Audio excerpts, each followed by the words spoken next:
E aí, meninos e meninas da Escola Gabriel Pereira em Mogi das Cruzes, tudo bem com vocês? Olá, pai, olá, mãe, que estão acompanhando as atividades do seu filho, da sua filha, durante esse recesso causado pela pandemia. Eu sou o professor Antônio, de Sociologia do primeiro ano, mas se você é aluno da sala de recursos ou da educação especial, fica aí com a gente que essa conversa também vai ser aproveitada para você desenvolver algumas atividades junto com a sua professora, tá legal?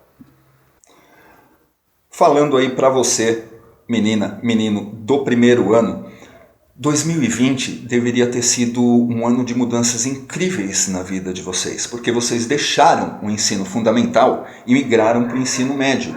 Na cabeça dos professores e da sociedade em geral, vocês deixaram de ser crianças e se tornaram adolescentes. Com base nisso, as cobranças aumentam, vocês estão mais próximos de se tornarem adultos agora. Então a sociedade fica mais de olho, o professor cobra mais, a família cobra mais, você precisa começar a ter mais responsabilidade do que você tinha até então. Só que veio uma pandemia de coronavírus que obrigou todo mundo a ficar em casa. E essa sua experiência de vivenciar o ensino médio, essa coisa diferente, essa educação diferenciada e mais evoluída, está sendo protelada, está sendo adiada enquanto o surto não é controlado. E é por isso que nós estamos desenvolvendo esse tipo de atividade online para você continuar se atualizando e para a gente poder desenvolver a nossa disciplina no decorrer desse período, tá bom? O professor vai estar do lado de cá, a escola está sempre disponível para tirar suas dúvidas. Do seu lado você tem o pai e a mãe que também podem entrar em contato comigo para conversar e tirar mais dúvidas e desenvolver as atividades que a gente vai fazer durante esse recesso, tá legal? Vamos começar. No vídeo de hoje, a gente vai estudar sociedade. O que é uma sociedade?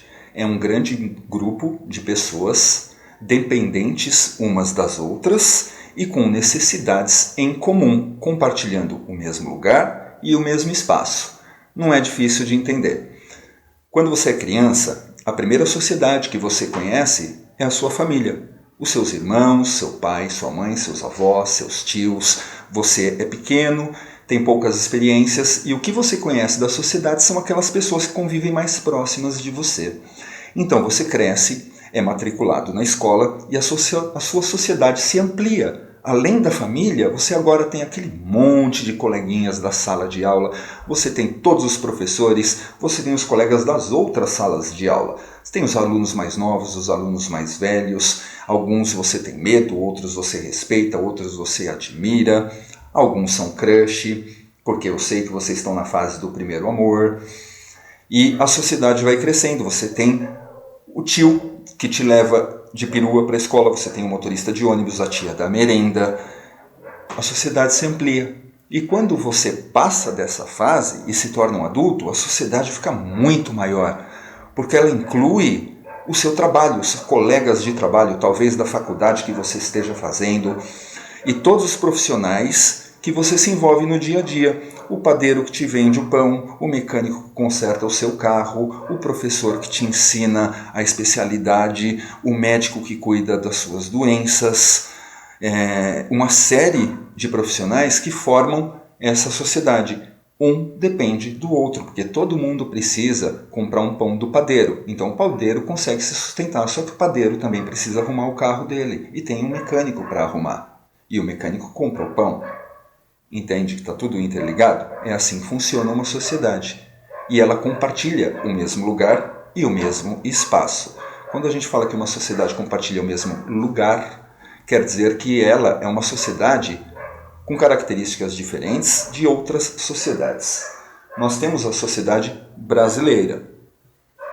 Ainda que todos nós falemos o mesmo idioma, a nossa sociedade se divide em culturas muito diferentes. Então, a cultura que nós conhecemos aqui em Mogi das Cruzes, em São Paulo, é diferente da cultura que tem lá no Rio Grande do Sul, que é diferente da cultura que a gente vai encontrar aqui no Amazonas ou no Pará, diferente da cultura da Bahia, diferente da cultura do Rio de Janeiro, que fica do lado de São Paulo, mas ainda assim tem hábitos que tornam essa sociedade um pouco diferente da nossa. E não é só a sociedade brasileira que a gente vai estudar também, mas sim a sociedade global. O planeta inteiro é formado por mais de 190 países e cada um deles tem uma sociedade diferente. Algumas sociedades ultrapassam fronteiras e se tornam dominantes em determinadas regiões. E todas elas vão ser objeto de estudo para as próximas aulas que a gente vai ter. E mesmo estando em 2020, nós vemos sociedades que são completamente diferentes umas das outras e que às vezes parecem até ultrapassadas, como por exemplo, os índios da Amazônia. São pessoas que tomam banho em rio, que cozinham a sua comida em fogueiras, que têm hábitos culturais completamente diferentes dos nossos. Saindo da fronteira brasileira, a gente vê a Índia, um dos países mais populosos do mundo, o segundo país mais populoso do mundo, com uma cultura completamente diferente da nossa. Um país onde não se acredita em um deus, mas em um monte deles, cada um dos deuses específico para uma coisa. Também um país que é dividido em castas, ou seja, é uma sociedade como se fosse uma pizza, dividida em fatias, e uma fatia não pode se misturar com a outra, não pode haver casamento entre castas. É uma sociedade bem diferente da nossa. Da mesma forma que é, ou que são, as sociedades árabes, porque as sociedades árabes muçulmanas, elas não vivem só na Arábia, elas se espalham por uma série de países que são os países de cultura muçulmana ou cultura islâmica. São países onde muitas vezes os direitos iguais não são respeitados e a mulher é considerada inferior ao homem. Por isso são países muito criticados que precisam ainda evoluir bastante para atingir os direitos humanos plenos que a gente tem em alguns países aqui do Ocidente, certo? Temos os países de cultura africana, é um continente inteiro, com mais de 40 países compondo esse continente. E muitas vezes esses países têm tribos isoladas, cada uma delas com uma cultura diferente também. Muitas dessas culturas africanas já foram absorvidas aqui no Brasil, né? Você vê isso na Bahia, você vê isso na Umbanda, você vê isso no samba, você vê isso no batuque, você vê isso nos turbantes que o pessoal usa, e a cultura africana ela é muito presente no Brasil.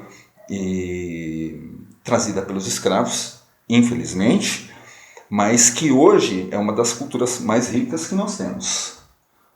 Temos também as culturas orientais. Aqui nós temos o Japão, mas não é só o Japão, nós temos a Coreia, que está em moda aí entre a meninada por causa do K-pop. Nós temos a China, que é uma das grandes produtoras de todos os produtos que você pode imaginar. Saiu aqui. E você fazer vídeo dá nisso também, né? Você tem que se interromper às vezes. As culturas orientais também estão muito presentes aqui na cultura brasileira. Você vê isso nas pastelarias, você vê isso nas lojas de R$1,99 que são dominadas pelos chineses lá no centro da cidade. Você vê isso no número de restaurantes de comida japonesa, de sushi que aparecem, e até nas artes marciais que você encontra nas academias de ginástica. A cultura oriental está muito presente na nossa cultura também. Temos também aqui uma foto de crianças refugiadas. O que são refugiados? São pessoas que vivem no país onde as condições são tão ruins que eles preferem abandonar tudo e fugir para outro país. São pessoas que deixam de ter uma nacionalidade, por isso que são consideradas refugiadas. E elas formam uma sociedade inteira à parte, porque são milhões de refugiados no mundo inteiro, fugindo de ditadores, de culturas opressivas. E esses milhões, eles não têm uma identidade própria, mas eles formam uma sociedade inteira que deve ser considerada também, certo? E temos, por fim, a nossa sociedade brasileira verde-amarela, e que é muito variada de norte a sul, de leste a oeste. A gente vai encontrar 1000 culturas diferentes dentro do Brasil e todas elas merecem ser estudadas. Claro, não esse ano, não de uma vez, mas você vai ver que a sociedade ela é muito interessante em tudo que ela cria e da forma como ela evolui, tá bom? O que faz uma sociedade ser justa é a igualdade de direitos entre todos os seus cidadãos, igualdade de direitos e de deveres. quando todos os cidadãos são considerados de forma igualitária, você diz que vive num Estado democrático de direito, certo? Um verdadeiro Estado democrático de direito sempre vai ter na sua Constituição leis que abrangem a cidadania infantil. Volta a imagem. Cidadania infantil. A responsabilidade que a sociedade tem em formar as suas crianças, em formar vocês. Aí. Tá dando pausa aqui, para um pouquinho. Então aqui no Brasil, por exemplo, nós temos o ECA, que é o Estatuto da Criança e do Adolescente, que fala sobre uma série de leis que protegem vocês e os direitos que vocês têm como cidadãos.